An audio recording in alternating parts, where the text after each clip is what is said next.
Parking education. Now, we've all taken driver's education.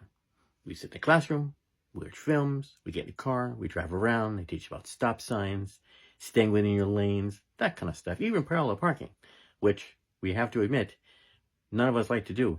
Cappy will drive around the block several times to avoid parallel parking and look for that spot that I can pull in. So anyway, on Friday night, Cappy had to go to a big box store to get a borescope. It's a whole nother story. This is the parking lot.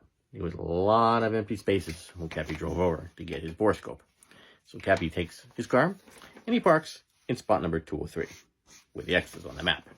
Okay, still a lot of spaces.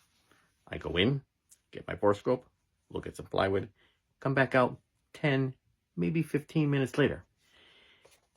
Still very few cars in the parking lot on a Friday afternoon at this store. But right next to Cappy, in space number 204, is another car. Okay, couldn't park anywhere else. His car had to park so close to Cappy that he could barely squeeze into his driver's door. Now, Cappy's not a big guy, but it was a tight squeeze for Cappy to get into his car.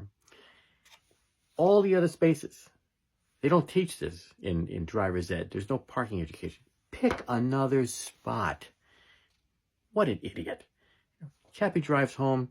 The only thing that's going to help Cappy and his raw nerves is a shot of bourbon after this experience.